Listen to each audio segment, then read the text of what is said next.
अब देखो जो नेक्स्ट क्वेश्चन हम लेने जा रहे हैं जेई एडवांस सीरीज का, तो क्वेश्चन अगेन वहां पे क्या है, क्वेश्चन अगेन वहां पे मैंने शो किया है। क्वेश्चन में क्या बोल रहा है, a bead of mass small m which can slide on a straight horizontal frictionless rod is being pulled with the help of a light inextensible thread of length L in such a manner that the end P of the thread which is being pulled moves with a constant speed V naught, always directed along the thread.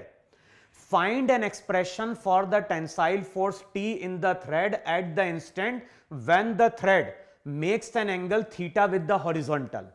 तो देखो question में क्या बोल रहा है, question में बोल रहा है कि यहां पे एक रॉड है,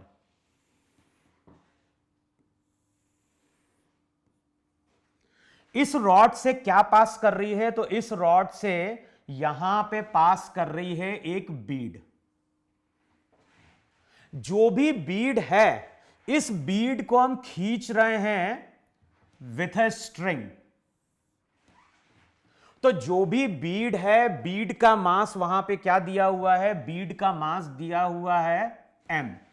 इस बीड को हम खींच रहे हैं विथ अ स्ट्रिंग, और जब भी हम इसको स्ट्रिंग से खींच रहे हैं तो इस पॉइंट की वेलोसिटी वहां पे v नॉट है, और ये जो स्पीड है ये स्पीड हमारी कांस्टेंट है। देखो है कि नहीं है वहां पे, is being pulled with the help of a light inextensible thread of length L in such a manner that the point P of the thread which is being pulled moves with a constant speed V naught, always directed along the thread. तो जब भी हम इस point P को खींचेंगे, इस point P को हमेशा हम कांस्टेंट स्पीड V naught से खींच रहे होंगे थ्रेड के अलोंग। अब किसी टाइम पे ये एंगल वहां पे थीटा बन गया है, और उस टाइम पे हमें स्ट्रिंग में टेंशन कितना डेवलप हुआ है वो हमें क्या करना है, कैलकुलेट करना है। अच्छा, अब कैलकुलेट करने का तरीका क्या है, तो हमें यह मालूम है कि स्ट्रिंग का ये जो पार्टिकल है, ये पार्टिकल तो v नॉट स्पीड से क्या हो रहा होगा, रेडियली आउटवर्ड जा रहा होगा। किसी टाइम पे अगर देखोगे तो मान लो बीड की वेलोसिटी कितनी है, v1 है। और बताओ जो भी बीड है, बीड तो फ्रिक्शनलेस सरफेस पे रॉड के अलोंग चल रही होगी। अब सबसे पहली प्रॉपर्टी क्या यूज करनी है, तो सबसे पहली चीज सोचो, स्ट्रिंग यहां पे टाइट है कि नहीं है, और स्ट्रिंग अगर टाइट है तो कांस्टेंट रिलेशन से हम क्या बोलते थे, लेंथ के अलोंग वेलोसिटी ग्राउंड फ्रेम में क्या होनी चाहिए, सेम होनी चाहिए। तो ग्राउंड फ्रेम में जाके अगर देखोगे तो इस डायरेक्शन में वेलोसिटी बताओ v1 cos थीटा है कि नहीं है।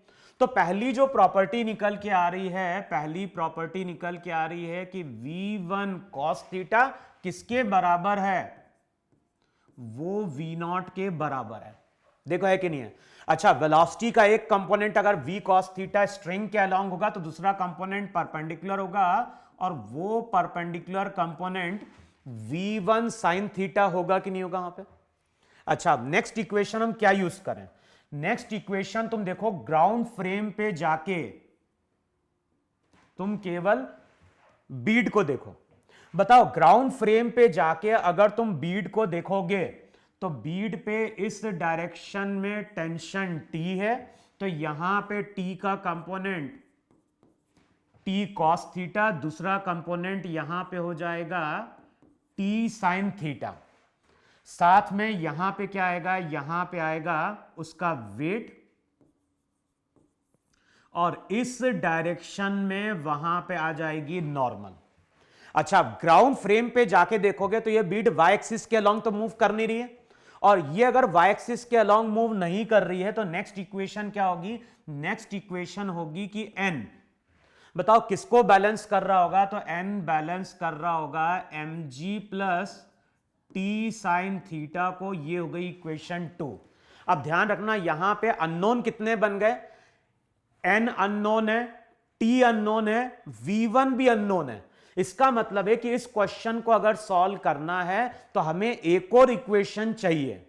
अब नेक्स्ट इक्वेशन कहां से आएगी, तो इमेजिन करो कि हमारे पास एक ऑब्जर्वर है, और ये ऑब्जर्वर स्ट्रिंग के इस एंड पे बैठा है।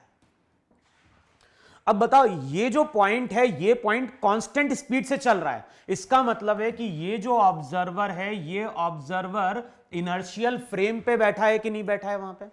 अच्छा, नेक्स्ट प्रॉपर्टी देखो यार, ये है तुम्हारी स्ट्रिंग, है ना, ये तुम्हारी स्ट्रिंग है, यहां पे कोई ऑब्जर्वर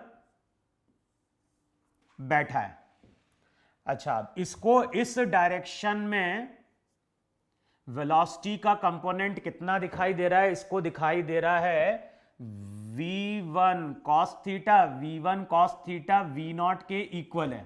इसका मतलब है कि ये जो ऑब्जर्वर है, इस ऑब्जर्वर को बीड स्ट्रिंग के अलोंग तो चलता हुआ नहीं दिखाई देगा, लेकिन इसके लिए डिस्टेंस कांस्टेंट है और इसके लिए ये कितने से मूव कर रहा होगा, इसके लिए मूव कर रहा होगा v1 sin थीटा से। अब प्रॉपर्टी क्या यूज करनी है, अगर हम P पॉइंट पे बैठ के बीड को देख रहे हैं, अगर हम P पॉइंट पे बैठ के बीड को देख रहे हैं तो बीड का डिस्टेंस क्या है, कांस्टेंट है, और वेलोसिटी जो है, वेलोसिटी हमारी क्या है, इसके परपेंडिकुलर है। इसका मतलब है कि ये ऑब्जर्वर अगर देखेगा तो इसको बीड का पाथ बताओ उस टाइम पे सर्कुलर दिखाई देगा कि नहीं दिखाई देगा वहां पे। तो अगर हम P पॉइंट पे बैठ के बीड को देखेंगे तो डिस्टेंस कांस्टेंट है, वेलोसिटी परपेंडिकुलर है, तो P पॉइंट पे बैठ के अगर देख रहे हो तो बीड का पाथ वहां पे क्या है, सर्कुलर है। अच्छा, सर्कुलर होगा तो वहां पे हम रिलेटिव एंगुलर वेलोसिटी की बात करेंगे वहां पे, और हमें मालूम है, इससे पहले भी हमने डिस्कस किया है कि जो रिलेटिव एंगुलर वेलोसिटी थी वो क्या थी, वो थी रिलेटिव वेलोसिटी का परपेंडिकुलर कंपोनेंट। रिलेटिव वेलोसिटी का परपेंडिकुलर कंपोनेंट क्या हो गया, v1 sin theta divided by perpendicular distance l।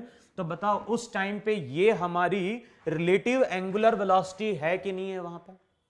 अच्छा, नेक्स्ट प्रॉपर्टी हमें क्या यूज करनी है, नेक्स्ट प्रॉपर्टी हमें यूज करनी है उस टाइम पे सेंट्रीपिटल फोर्स की। अब बताओ बीड का अगर हम फ्री बॉडी डायग्राम ड्रॉ करें उस टाइम पे, तो चेक करो फोर्सेस कौन कौन से शो किए हमने यहां पे, ये एंगल थीटा, तो एक तो T यहां पे शो किया, इस डायरेक्शन में आ गया M इंटू जी। बताओ यही फोर्सेस होंगे कि नहीं होंगे, ध्यान है ना, ये जिस पॉइंट पे बैठा है वो इनर्शियल फ्रेम है, तो यहां पे नॉर्मल होगा, mg होगा, T होगा। बताओ इसके अलावा कोई फोर्स है क्या।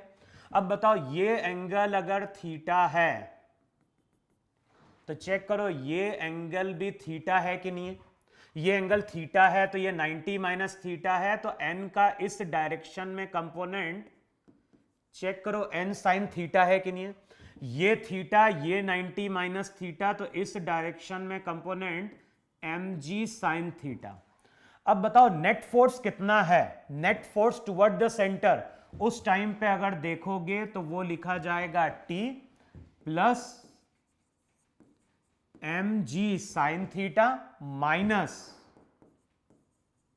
n sine theta. चेक करो है कि नहीं है, जो भी नेट फोर्स होगा टुवर्ड द सेंटर तो होगा T plus mg sine theta minus वहां पे हो जाएगा n sine theta equals to क्या हो जाएगा, m l ओमेगा स्क्वायर। तो m l ओमेगा का स्क्वायर का मतलब हो गया v1 का स्क्वायर